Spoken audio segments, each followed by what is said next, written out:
Jambo, hello, welcome to Inspirations by Robbie. I hope you've been doing fine. I am okay too. So today we are going to discuss 7 types of men Christian women should not date, engage to marry. Number 1, we have the addict. And when I'm talking about addiction, I'm talking about different kinds of addiction. We have sex addiction, and we have also drug and substance abuse addiction. Let me focus on drugs and substance abuse addiction.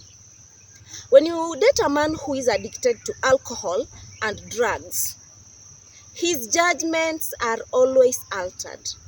And in some cases, he will not make good judgments, even for the relationship. And this is not good for you. A person who also uses alcohol, especially a man, may tend to hide the behavior so that you get married to him. Maybe you meet once in a week or twice in a month, and that day the person camouflages and he is sober, he's good. But later on, he uses the drugs. You need to study this person in and out. You need to know the friends this person is associating with. Who are the people this person is working with? How does this person behave sometimes when you call him? So that you might understand if this person is using alcohol and substance abuse. Later in the relationship, when the judgment is altered, this person will not make sound judgment, especially when you are in marriage. And many of your finances will tend to go to drugs and substance abuse.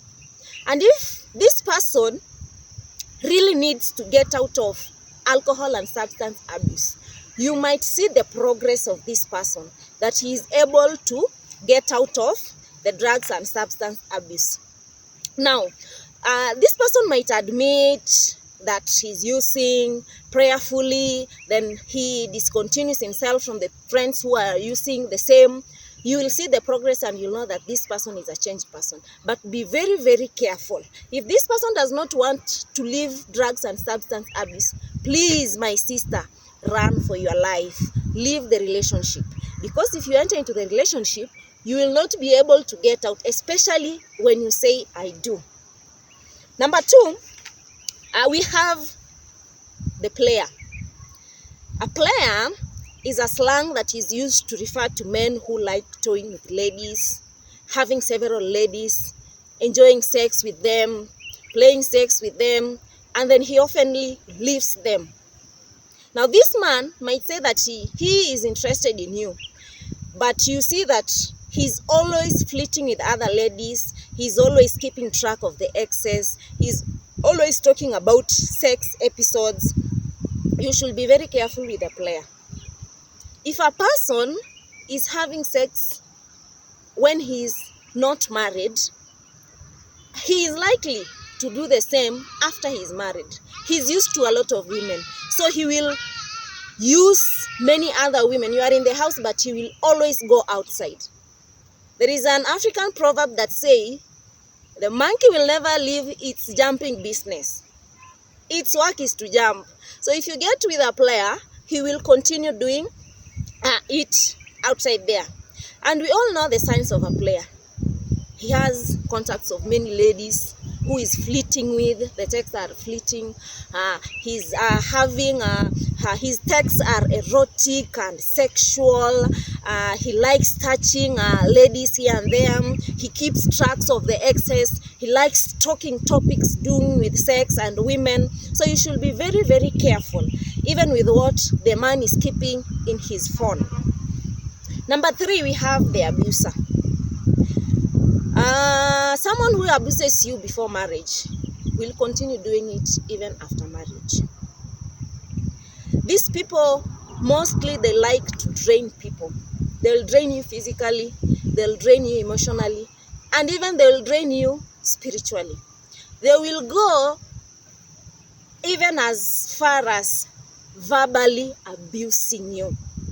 People who use terms that are not good. They humiliate you in front of your friends and relatives. They just abuse you for no good reason. They cannot control their anger or their emotions. Their emotions outburst anytime. Their anger is not controlled. Yet, yes, you might be angry because of something, but them, they cannot control it, and they outburst it so that everyone can see that this person is angry, and they can keep it for days.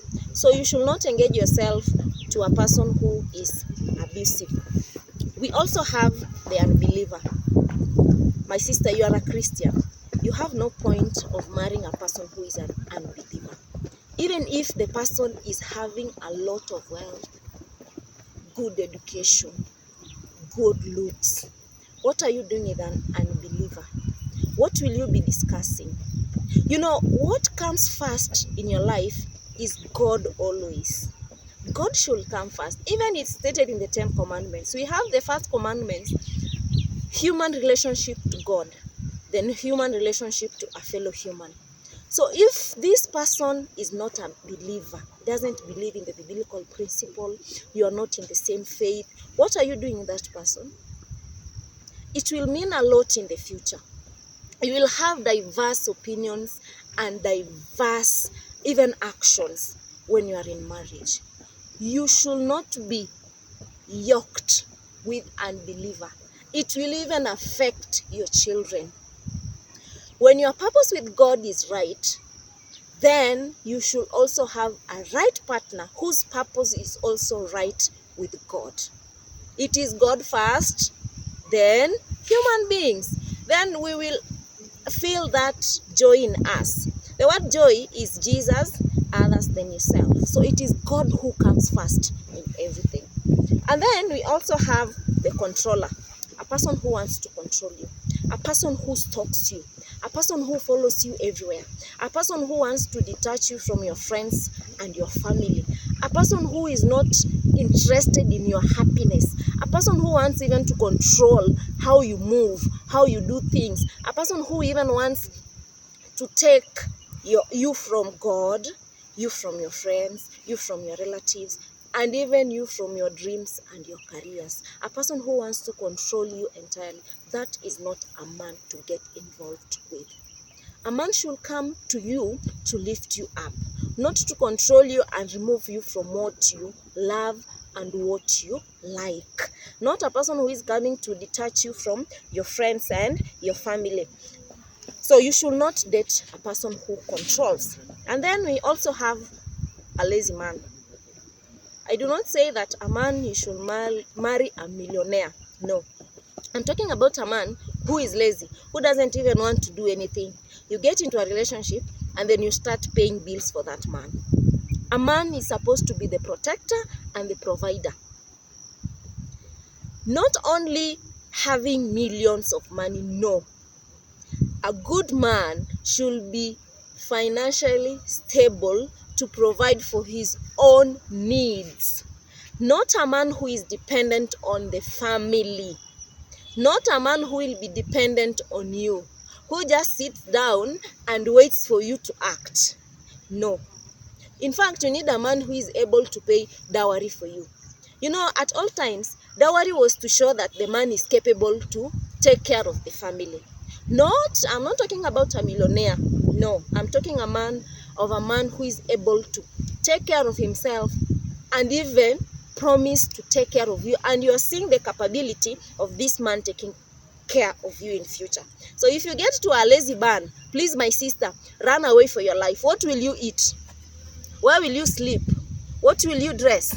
So run very fast for your life, because you need to grow together. You need to come and jointly grow wealth together. Don't get involved with a lazy man. And then lastly, number 7, a liar. A person who lies. A person who does not say the truth. Every time he has to apologize because you found out that he was not telling the truth. That is not a good man. A good man should be honest. A good man should be trustworthy. A good man should even be able to talk about his past, even if it's sad, bitter, awful, bad, and even the worst. A good man should be able to say, this is what happened to my past, this is who I am. He should be able to open up. A good man should be honest. If you enter into a marriage with a liar, then your whole life you're going to be lied to. Thank you, and I hope you are going to make a good decision. And remember, a good man should also be modest and decent. Thank you. Bye. Remember to subscribe, share, and comment with your friends. God loves you. Bye-bye.